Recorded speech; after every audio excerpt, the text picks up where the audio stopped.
നമസ്കാരം, എൻ്റെ പേര് സൗമ്യ.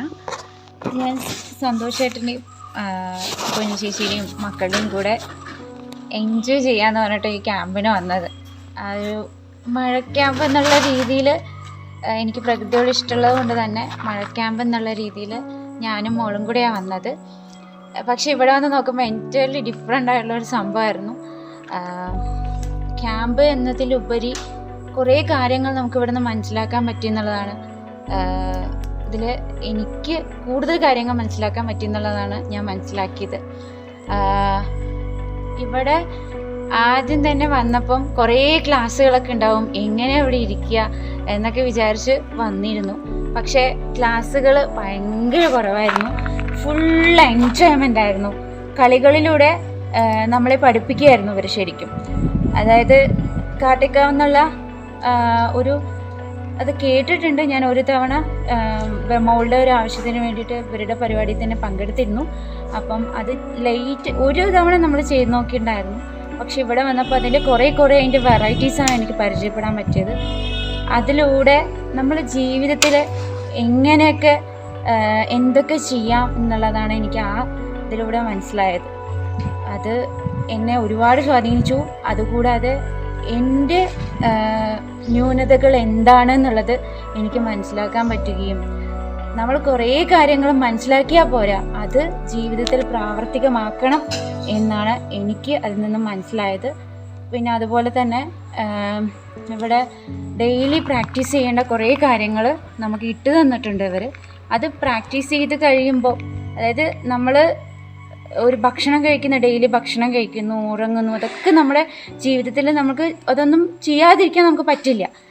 അതുപോലെ തന്നെ ഇതും പ്രാവർത്തികമാക്കുകയാണെങ്കിൽ നമ്മുടെ ലൈഫിൽ വളരെ വളരെ മാറ്റങ്ങൾ ഉണ്ടാവുമെന്ന് മനസ്സിലായി. അത് എങ്ങനെയാണ് മാറ്റങ്ങൾ ഉണ്ടാവുക ചോദിച്ചു കഴിഞ്ഞാൽ, നമ്മൾ പ്രകൃതിയോട് ഇണങ്ങി, അതായത് നമ്മുടെ കയ്യിലെല്ലാം ഉണ്ട്, അത് എന്തൊക്കെയാണെന്ന് അവർ മനസ്സിലാക്കി തരുന്നു, അതിനെ നമ്മൾ യൂസ് ചെയ്യണമെന്ന് മനസ്സിലാക്കി.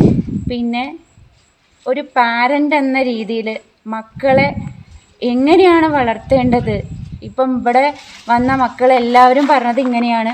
ഫോണൊക്കെ ഇവിടെ സറണ്ടർ ചെയ്തിരുന്നു, ഞങ്ങൾ വന്നതും സറണ്ടർ ചെയ്തിരുന്നു. അപ്പോൾ എല്ലാവർക്കും കൺഫ്യൂഷൻ, അയ്യോ ഫോണില്ലാതെ 2 ദിവസം 3 ദിവസമൊക്കെ എങ്ങനെയാണ് കഴിച്ചു കൂട്ടുക എന്നുള്ളതുണ്ടായിരുന്നു. പക്ഷേ ഫോണിൻ്റെ ഓർമ്മ പോലും ഉണ്ടായിരുന്നില്ല എന്നുള്ളതായിരുന്നു വളരെ രസകരമായിട്ടുള്ളൊരു കാര്യം. മക്കളും അതുപോലെ തന്നെ അവർ ഇവിടെ ഫീഡ്ബാക്ക് പറയുമ്പോൾ ഒരു കുഞ്ഞ് പറഞ്ഞത് ഇങ്ങനെയാണ്, ഞങ്ങൾക്ക് ആരുമില്ല കളിക്കാൻ, അപ്പം മൊബൈൽ പിന്നെ എങ്ങനെയാണ് യൂസ് ചെയ്യാതിരിക്കുക, ഇവിടെ വന്നപ്പോൾ അതിൻ്റെ ആവശ്യമേ ഉണ്ടായിരുന്നില്ല എന്ന് പറഞ്ഞു.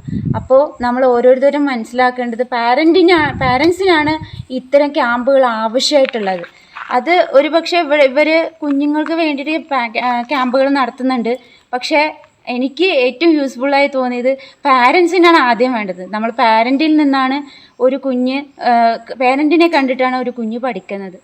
അപ്പോൾ നമ്മൾ ആദ്യം പാരൻറ്റ് ഇവിടെ വരികയും അത് കുഞ്ഞുങ്ങളെ എങ്ങനെ മനസ്സിലാക്കണം എന്നുള്ളത് നമ്മൾ ആദ്യം പഠിക്കുകയാണ് ചെയ്യേണ്ടത്. അത് വീട്ടിൽ പ്രാവർത്തികമാക്കാൻ നോക്കുക. അപ്പം നമ്മളെ കണ്ട് കുഞ്ഞുങ്ങൾ അത് മനസ്സിലാവും, നമ്മളെ കണ്ട് പഠിക്കണം. അതാണ് എനിക്ക് മനസ്സിലായിട്ടുള്ളത്.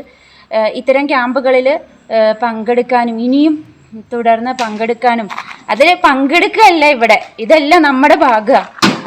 ഇവിടെ ആരും തന്നെ ഇതിൽ വന്ന് പങ്കെടുക്കുന്നു, ഇവിടുത്തെ ഒരു പങ്കാളി എന്നുള്ളതായിരുന്നില്ല. ഞങ്ങളിവിടെ ഒരു ഫാമിലി ആയിരുന്നു. അത് അങ്ങനെ തന്നെ പറയണം. ഇതൊരു പിന്നെ ഈ കുടുംബത്തിൽ വരുമ്പോൾ നമുക്ക് ഏറ്റവും കൂടുതൽ ഒരു സുരക്ഷിതത്വം അനുഭവപ്പെടാൻ പറ്റും. അതായത് ഇപ്പോൾ നമ്മുടെ സ്വന്തം വീട്ടിൽ നമ്മുടെ അച്ഛനും അമ്മയും ഉണ്ട് എന്ന് നമ്മളവിടെ കിടക്കുമ്പോൾ നമ്മുടെ മനസ്സിൽ ഒരു പേടിയില്ലാതെ ഇരിക്കുക. അതുപോലെ ഇവിടെ വ്യത്യസ്ത തരത്തിലുള്ള ആളുകളായിരുന്നു. ഇപ്പോൾ പല ഭാഗങ്ങളിൽ നിന്ന് ആയിക്കോട്ടെ, പക്ഷേ എല്ലാവരും ഫാമിലി മെമ്പേഴ്സായിട്ട് ആണ് നമുക്ക് ഫീൽ ചെയ്തത്. ഒരു ഫിയറും ഉണ്ടായിരുന്നില്ല. എങ്ങനെയൊക്കെയോ ഉണ്ടാവുമെന്ന് വിചാരിച്ചു, പക്ഷേ വ്യത്യസ്തമായ ഒരു അനുഭവമായിരുന്നു. ഇത്തരം ക്യാമ്പുകൾ തീർച്ചയായും നമുക്ക് ആവശ്യമാണ്. അത് നമ്മുടെ ജീവിതത്തിൽ മുതൽക്കൂട്ടായി തന്നെ എന്നും ഉണ്ടാവും. ഇനിയും ഇത്തരം ക്യാമ്പുകൾ സംഘടിപ്പിക്കാൻ ഇവരെ സഹായിക്കാനും അതുപോലെ അതിൽ പങ്കെടുത്ത് നമ്മുടെ ലൈഫ് മാറ്റം വരുത്താനും എല്ലാവർക്കും സാധിക്കട്ടെ. ഞങ്ങളെപ്പോലെ ഓരോരുത്തർക്കും സാധിക്കട്ടെ എന്ന് മാത്രം പ്രാർത്ഥിക്കുന്നു. ഇത് കണ്ടക്ട് ചെയ്ത, ഇതിന് പിന്നിൽ പ്രവർത്തിച്ച എല്ലാവർക്കും ഒരുപാട് സ്നേഹം, സന്തോഷം. നന്ദി, നമസ്കാരം.